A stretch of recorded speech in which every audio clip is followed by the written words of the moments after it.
So I struggled for a very, very long time in silence and in private. I was a little ashamed, and I thought maybe some people would judge me for the things that I couldn't do, and there was a lot of fear around that. I just got diagnosed with multiple sclerosis in 2017, but I had symptoms 7 years prior to that, so for almost a decade. I was trying to figure out exactly what was going on with me, and nobody had any answers, or I was getting completely dismissed by doctors and medical staff.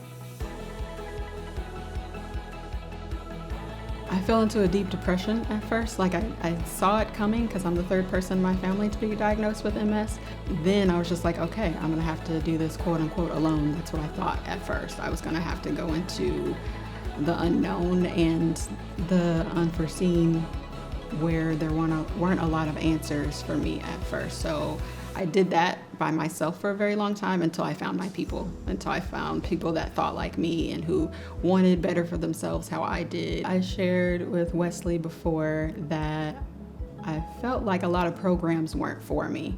Anytime I would go on websites or I read brochures, I saw people with using mobility devices, using wheelchairs and things like that. And at the time, that wasn't a part of my story or my journey, so I didn't see my reflection in any of the resources that were out there. So I would tell myself like, oh, this doesn't include me, and it took me a long time to find somewhere where I felt like I fit. The thing that changed my mind about it was just having conversations like with Wesley or with other people, and doing the self-work of making sure that I felt included within myself before anybody else could include me into any program or accept me in any other way. I had to do a lot of inner work.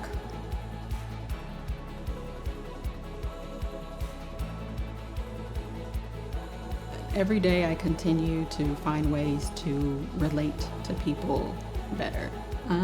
I've gained another trusted circle. Everybody has been really great.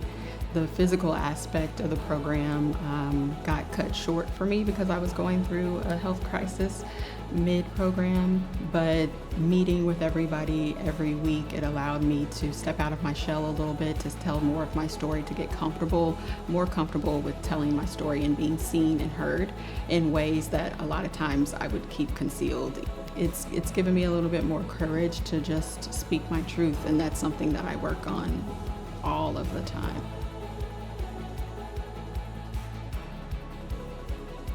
I would say that DBNR is different from other groups. What makes it unique is the care that goes into it. The whole team and Wesley cared deeply about each individual and welcoming everybody in. So it's not like you're not just a number, you're not just another person that's a part of like this huge thing. It's truly community. And also, if you aren't sure, just have some conversations. I'm sure there's some of the people that are part of the community that are willing to talk with you and share their story. There's nothing that's going to take away from you from joining the experience, or at least considering it. So try to be open.